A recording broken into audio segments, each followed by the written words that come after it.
Hello, magandang gabi sa inyong lahat. Magandang gabi. So, shout out muna tayo mga kababayan ko. Shout out sa inyong lahat. Shout out dito sa mga nagpapa-shout out. So, Happy Grey Snake, hello. Old Coffee Shop. Shout out.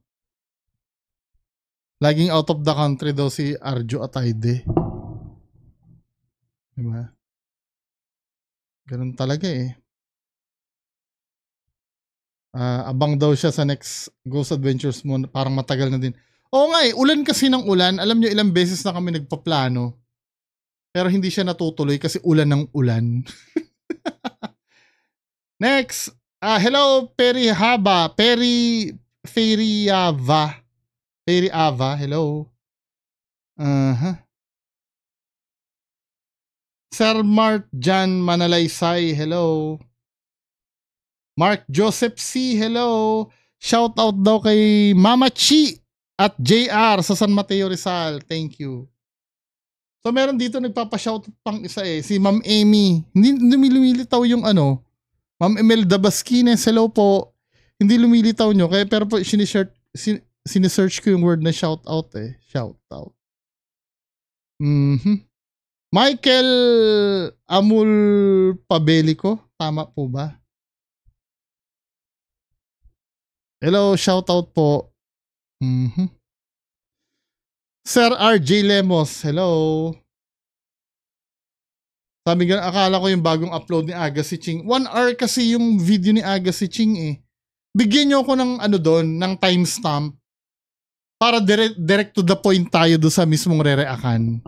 Yung timestamp, ha? Pwede kong reakan. Tinry ko yan. Pucha, 1 hour. Pag 1 hour, baka 2 oras tayo hindi matapos. Shout out Sir Julian Lakyan.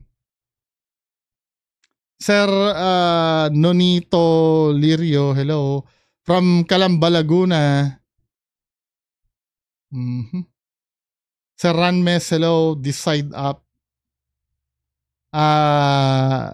Shout out kay Ray Orquiola, Banilad, Mandaue, Cebu. Ma'am Lynn Tamori, hello. Rezin Ruelan, hello. Shout out. Shout out from Magalang, Pampanga. Si Ma'am Josie Tiozon. Sir Neil Lester. Gray Lives Matter, hello. Shout out. Na-miss kita. Sir Kel, hello. Joban Gamyao. Ma'am Emir Crisostomo, hello. Ay, sir pala, sorry. Sir Emir Crisostomo. Ma'am Lizelle Monroe from Australia. Lizelle and Lina, hello po sa inyo sa Australia. Speaking of Australia, Ma'am Divina Wilson, hello po. Sir David Alwin Mendoza, hello. Sabing gano'n, no? Shoutout ay mo. Yung Spirit of the Glass po ay totoo yan kasi na-experience po yan ng teenager. Yung Spirit of the Glass kasi, hindi ko naman ina-argue kung peke yun o hindi. 'Di ba? Malay mo totoo, walang problema. Pero ang lagi nating iisipin, ang nireakan ko kasi ay yung video. Ang sasabihin natin kung skeptic ako ay yung video, hindi yung Spirit of the Glass. Sana naiintindihan nyo. Hindi ko sinasabing fake ang Spirit of the Glass. Malay mo totoo naman. 'Di ba? Kaya lang ang tinutukoy ko yun nasa video. Hello Sir Archmark Studio. Salamat po from San Jose Occidental, Mindoro. Yung ano nyo dyan, congressman nyo daw. Sir Erwin Rafael, hello. So, ano tayo? Patuloy tayo, no? May mga pinasang video sa akin. Unang-una po, nagpasa ay si Sir Nel Parane. Ito yung video na pinasa ni Sir Nel Parane. Tingnan nga natin to. Kaka-caption ay yung ganito yung nilipatan mong bahay. Kuha daw ito sa isang transient sa Baguio City. Ngayon, September 5. Nilipatan, transient.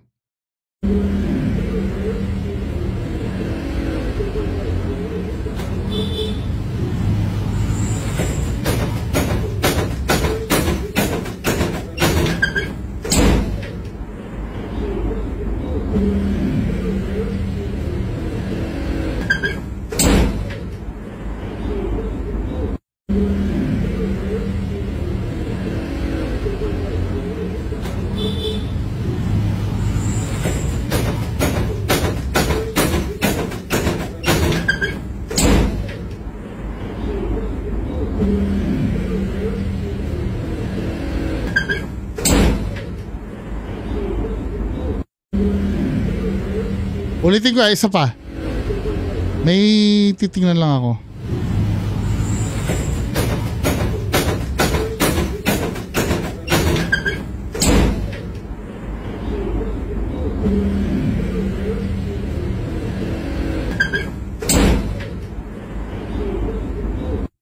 So ito yung nakikita ko. Ito yung nakikita ko, no? I-zoom natin ng konti. Unang-una, may mali na agad eh. Masyadong malinaw ito para sa CCTV. Hindi siya compressed video eh. Ito, ano ko lang to. Pero inuulit ko, huwag kayo maniniwala sa akin. Para wala tayong away ha. Huwag kayo maniniwala sa akin. Paniwalaan nyo kung anong gusto nyong paniwalaan. Ayoko na kasi na may kaaway, di ba? Pero kung mapapansin nyo, number one, masyado siyang malinaw para sa isang CCTV. Pati yung audio niya, parang HD. Masyadong klaro yung audio niya para sa CCTV. Kasi ang alam ko, pag CCTV kasi, minsan mababa ang frame rate niyan eh. Ito kasi, baka 60 frames per second pa yung gamit eh. Hindi CCTV ito. Ito, CCTV ba yan? Tatanungin ko kayo. Hindi, di ba? Malinaw siya sa CCTV eh. Next. Yung kumokontrol niyan, ako, pakiwari ko, sarili kong guess ito. Nandito nakatago yan sa loob ng sopa. Di ba? Nasa sopa yan, dito sa gilid. Ginaganyan-ganyan yan. Now, may argument dito eh. Di ba nagsara? At yung doorknob nag-latch. Nag-latch dun sa Ang tanong, bakit bumalik yon? I mean, paano nakalag yun? Kailangan i-twist mo muna yung yung doorknob niyan, di ba? Bago yan bumalik. Pero ito yung nakikita ko kasi.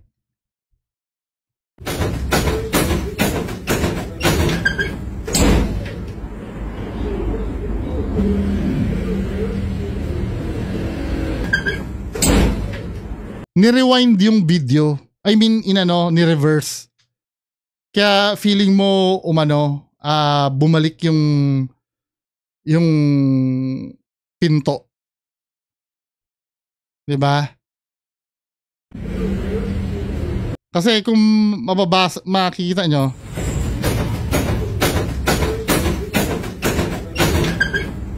diba may tunog ng tagag bago pumasok eh. So, mapapansin nyo yung sound, parang may cut sa sound eh.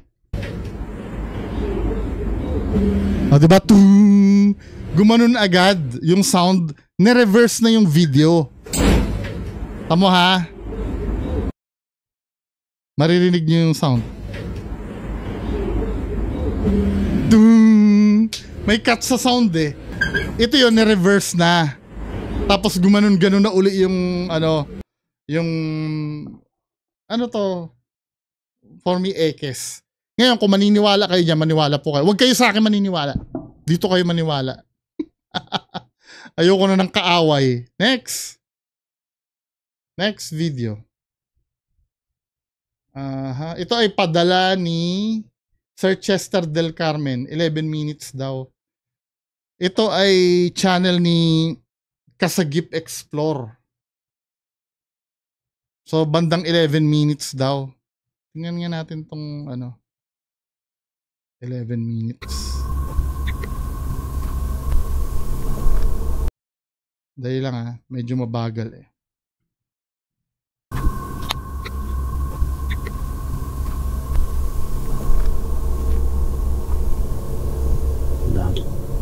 Kinakabutan ako dito mga par sa lugar na to. Sila yata to yung sa Palawan ba to? Fake ito! Par, balik na ako mga par, tumatayo ng malibaw sa ulo. Ito ba yung sa Palawan? Teka, kung sa Palawan to... hindi naman ako nakasubscribe. Pero, tingnan nga natin. Kung ito yung taga Palawan. Fake. Oh, siya nga yun! Fake ito. Ito pa nga lang nakalagay 1.2 million subscribers pero 7 Oh, Knight Rider, siya nga yun. Si Knight Rider. Fake ito.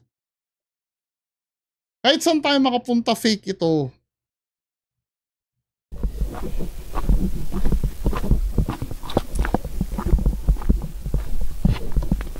Bandang 11 minutes daw eh. Dito na mga par sa tent.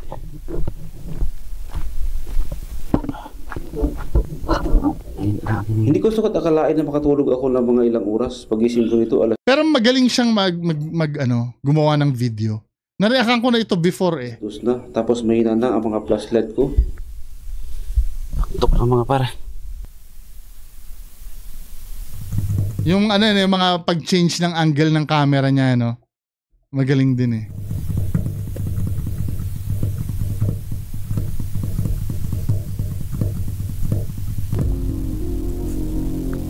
Galing nung lighting niya, no? Kasagsaga ng tulog ko, nakuna ng kamera na sinita po sa labas na may dumaan sa ibabaw ng tent ko.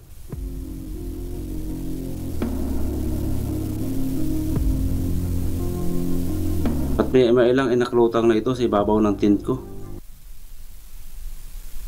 Asa na?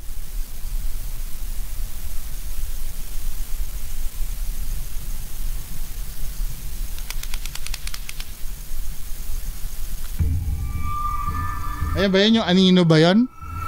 At ito pa nakasilip sa akin habang natutulog ako. Pagising ko nito, bigla na lang itong nawala. Ano yun? Ano yung ang bagal naman kasi? Ito ba? Yan ba?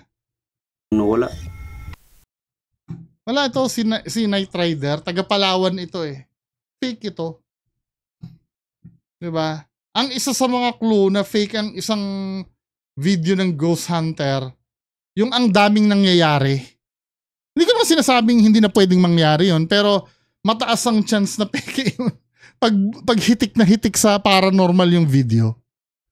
Diba yung may nagpakita dito, may nagparamdam doon, may Pero maganda yung pagkakagawa ng video niya. Magaling ito gumawa pati the way siya mag-narrate. Diba? Deserving naman ito magkaroon ng subscriber ng madami. Hindi ko nga alam kung ba't nagbago siya ng Nagbago siya ng channel niya eh. May nangyari ba doon sa dating channel niya? Diba? Nangako nga ako dito na may magi-sponsor ng camera eh. Hanapan ko siya ng sponsor eh. Pero mas gusto niya mameke eh. Pero maganda yung video niya. Si Knight Rider Palawan. Yan yung bigla na lang nag-aayos sila ng sasakyan. Bigla na lang may aswang na lalapit, yung mga ganon. Diba? Umarang daw sa Anyway, doon tayo sa main video. Kaya pa naman ng oras. Ito, bolang apoy naman. San Telmo.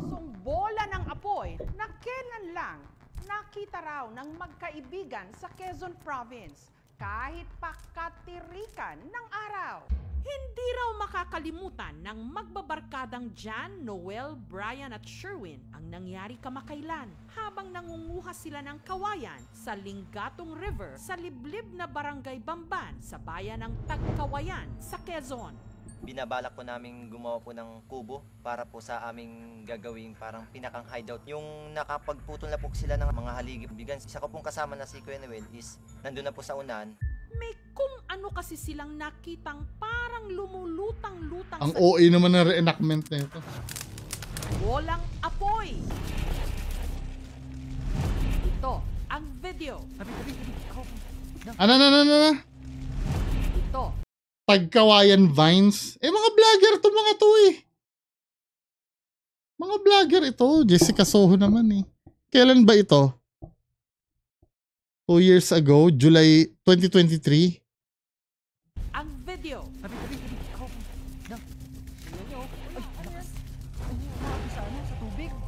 Sa tubig yan? Nasa ako ng tubig yan. The way pa lang mag-deliver ng salita si Kuya, scripted na eh. Tingnan nyo ha. Ang video. Tabi-tabi. Hala. Ayan oh. Sa tubig? Sa tubig yan? nasa ibabaw ng tubig yan. Oo, nasa ibabaw ng tubig yan. Fake ito. Inuulit ko ako, maniniwala kayo dyan, dito sa kabulshitan na to. Sige, maniwala kayo, pero fake ito. Unang-una, red flag number 1, vlogger yung gumawa eh. Parang setup eh, parang ano bang unang ginagawa nyo, bakit na videohan nyo? Bini-video nyo na agad, yung sakto nagvi-video kayo, nakuhanan nyo? Kabulshitan ito. Nagbabaga ito habang umiikot-ikot. Ang lakas ng apoy niya. Kanina dingas yan. Makita ko ang apoy niyo. Ang lakas ng apoy niya. Kanina, dingas-dingas yan. Diyos ko naman, yung pagdi-deliver man lang. Mas magaling pa ako umarte dyan nung gumawa ako ng peke eh. Dahan-dahan lang po yung apoy na lumilingas po. Diyos ko naman kuya. Pero bilog po siya, na maliit lang po. Hanggang ang maliit na apoy, bigla raw lumakas. Uy, ano to ah? Matakot, kakaiba to ngayon ah. Walang tao Hindi dyan. na tayo mabati. Parang nag-aura po Ano ito ah, kakaiba ito ah. yung kanyang apoy. Wala naman tao dito. Giveaway na yun the way magdrama eh. Ay, iba na ano yung, wow, naganon po eh. Kaya para po akong tinitindigan ng balahibo nung makita ko po siya. Hindi pwedeng baba niya, nakatakot lang, kaya na pa ako dito eh. Umapoy sa Tamo, ibabaw na tubig. explain. Hindi pwedeng babain yan. Ano eh, kasi tatanungin, ba't hindi nyo binaba? Parang yung kay Donsky, di ba? Yung pag magsiset up siya ng ano, ng bag niya, nangangalay na ako, ibaba na muna natin itong bag dito. Then suddenly, biglang gagalaw yung bag. Yung explain ng explain. Di ba? Yan ang ano eh, yan ang isa sa mga kung bakit nahuhuli na peke eh. Yung explain siya ng explain, yung hindi natin pwedeng babain yan. Bakit may nagtanong ba na babain nyo? Inuunahan nyo kasi yung mga magtatanong. Nasa isip nyo na sasabihin nila, eh di sana binaba nyo, inuunahan nyo na. Which is yun ang mali. Pag gagawa kayo ng peke, sabi ko sa inyo, gawin nyo kong consultant eh, para maging makatotohanan yung video nyo eh.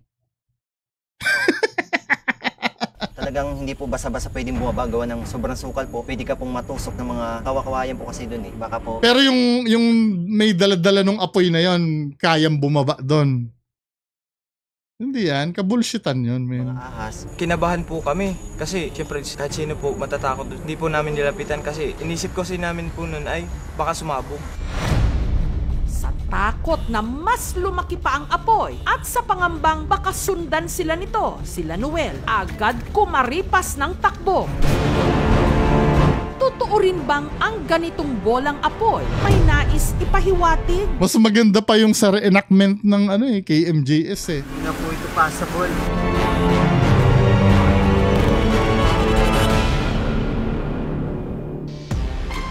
Pagka-upload ni Noel ng video, parang apoy ding kumalat ang mga haka-haka. Sabi ng iba na mayroon pong ano doon, kayamanan or ginto. May mga kayamanan pong binabantayan. Kasi may nakukuha ko silang minsan na ginto. At ewan daw kung nagkataon lang, pero matapos daw nilang makita ang parang bolang apoy, nagkasunod-sunod ang swerting makita ang parang bolang Kaya convinced kayo dyan? Yan? apoy, Bullshit. nagkasunod-sunod ang swerting gumulong sa magbabarkada. Si Jan, kung dati 500 pesos lang ang kita sa sideline bilang delivery rider, ngayon hindi na raw bumababa sa 1,000 piso ang kanyang naiuuwi. Nagtuloy-tuloy po yung aming swerte. Nakapag-ipon na po ako at nakapag-invest na po ng kung ano ng mga bagay. Si Brian, swinerte naman daw sa kanyang babuyan mula sa 2 Ano kinalaman ng bolang apoy dyan? Sa pagsisikap nyo yan, huwag nyo i-credit sa bolang apoy. ng 26 na mga biik. Parang magandang blessing rin yung nagpakita po sa amin. Oo, malamang Kung may magkakaroon ng views yan, di ba? Madami. Blessing talaga yun. bolang apoy, parang pangitain din daw Ay, ito. mas maganda pa yung reenactment ng ano. Isang araw kasi matapos magpakita raw ang bolang apoy, ang ilog kung saan ito namataan, umapaw. Itong kabilang way po ay papunta pong Mansilay at Payapa. Hindi na po ito passable, lalo na po yung mga maliliit na sasakyan. Sa ibang rota na lang po kayo dumaan.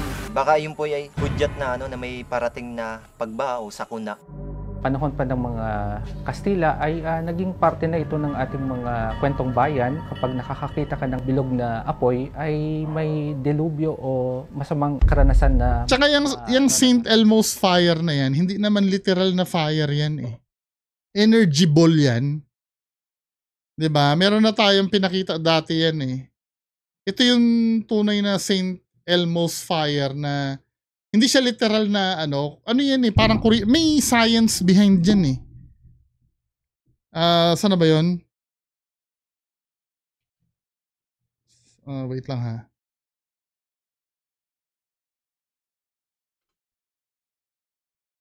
Hanapin natin yun. Yung sa lumang documentary na World's Scariest Ghost Caught on Tape. Ano ba yun?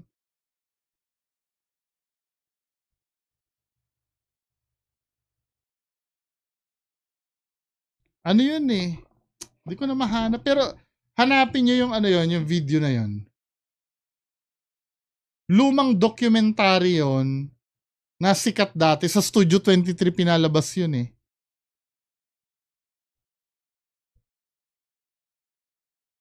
Wala, hindi ko na mahanap, no? Pero,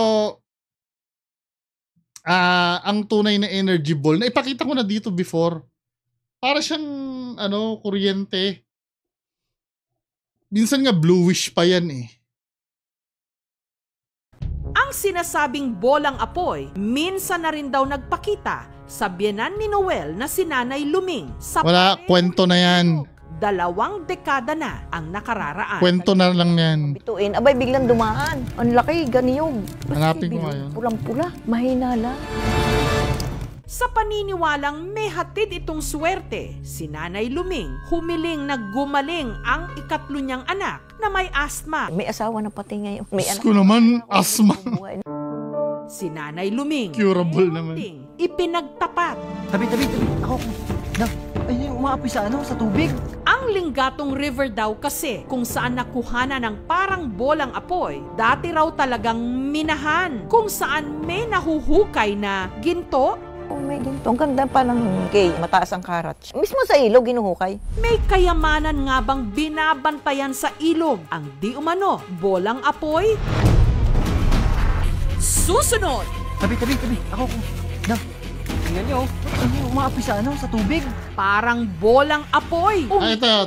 Nagliliyap. Ito, papakita ko sa inyo, nahanap ko na yung video. Kailangan makita nyo yun eh, yung tunay na St. Elmo's fire. Ito kasi, early 90s to nakuhanan.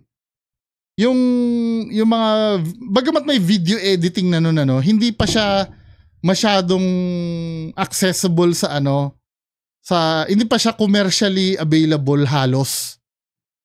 'Di ba? Hindi pa siya yung sa Hollywood lang nagagawa yung editing. Tsaka pag nag-edit ng video before, halata mong edit eh.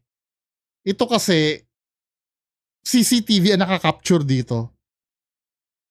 Tingnan natin ha.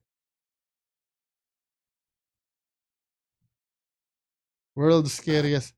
Hanapin ko yung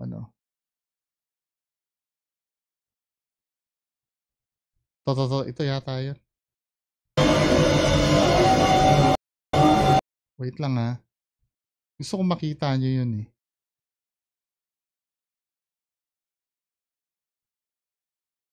Ito. Think about leaving the Black Forest. We decided long ago that we would not let anything chase us from here or run us from our house. Yan ang tunay na St. Elmo's fire. Ito yung pinaka-compelling na nakuha. Ito ay early 90s pa ito. Kahit Hollywood nung time na yon, hindi pa nagagawa yung ganyan kagandang video. So Steve continues to videotape the ghostly glows that surround his house in the hope that one day... Diba? Yan ang tunay na St. Elmo's fire. Energy ball kasi hindi yung literal na apoy na na umaapoy.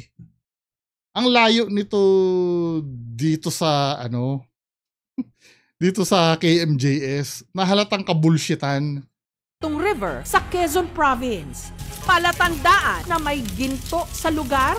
May mga kayamanan pong binabantayan. Forward natin. Ilog? Lusong tado para dito. Ano rin kaya ang parang bolang apoy na ito na kanilang na-videohan? Ang lakas ng apoy niyan. Kanina kaya lingas yan. Based dun sa nakikita ko dun sa video, I can confirm na Hindi na po namin kayo parang sa tagkawan Sa tubig. paniniwala ng ibang residente. Palatandaan daw ito na di umano may nakabaon ditong ginto. May mga kayamanan pong binabantayan. Kung may gintong mataas ang karats. Yung Mismo sa ilog, ginuhukay. Kasi may nakukuha silang... Oh, pwede yun na may minahan doon. Sina Brian, binisita ng mga kawani ng Municipal Environment and Natural Resources Office o MENRO ang lugar. Susubukan natin kumuha ng lupa doon kung may ginto o kaya kung ano man pong chemical na doon. O, ba't sila nakakababa ng ganyan? Kayo, ang dami yung palusot na kesyo maano doon sa lugar na yon, mga ganyan. Bullshit ah. Ito, maliliit na ano. Ayan. Yan kuya, yan o. Yung dilaw na yan o. Yung dilaw ayun. Ito. So, totoo naman may ginto. Pero ang tanong, lahat ba ng minahan na ganyan ay may nagpapakitang bolang apoy? Wala pa rin. Hindi pa rin mailulusot yung bolang apoy na sinasabi nila. Kaya ang pagkuha ng ginto, talagang napakaliit. Ang ilog kung saan nakita di umani bolang apoy, matagal na raw illegal na Ay, ang gawa nila, may mga hinuhukay. mapala. Ay, ginagayon doon sa ilalim ng aming lupa. Ay, ipinagbabawal naman namin. Guguho nga yung aming lupa. Ang small mining po natin ay pinagbabawal sa batas natin kasi nga po nasisira ang ilog, lumalam na masyado. Kung sila po magmimina dyan, ay wala po silang permiso, pwede po silang makasuhan. Kung bolang apoy ay walang konektado sa mga ginto. Correct! Ang mineral sa ang makikita. Ay, umaapoy sa sa tubig. Parang nasa isang source lang siya sa tabi ng ilog. Mukha siyang sinadya na nilagay doon para magkaroon ng apoy. Wala pong setup na nangyari. Hindi! Gawa-gawa daw po namin yung video. Oo, kabulshitan. Scripted yung mga paasabi-sabi nyo ng ano yan? Nagniningas! Hindi tayo pwedeng bumaba dyan! Bullshit. Ginawa yun. Ayon naman sa ating Weather Bureau, ang Pag-asa. I can confirm na hindi siya San Telmo. Kasi nagganap siya on a daytime tapos nasa mababang lugar siya which is hindi siya conducive para magkaroon ng St. Elmo's fire. Definitely may material doon na combustible kaya nagkaroon ng apoy. Pagkakaroon nga ng bao o yung mga coconut shell and yung mga fibers dun sa coconut shell is maaaring mag-cause ng apoy plus yung mga oils within that coconut itself. Tabi. Tingnan nyo. Ay, umaapoy sa sa tubig. Di ba? Yung mga drama nyo, pambobo eh. Anyway, so kayo, naniniwala kayo doon. Oy, wag kayo maniwala sa akin Doon kayo maniwala sa kabulshitan na yun. Yun lang, magandang gabi sa inyong lahat. Bye-bye.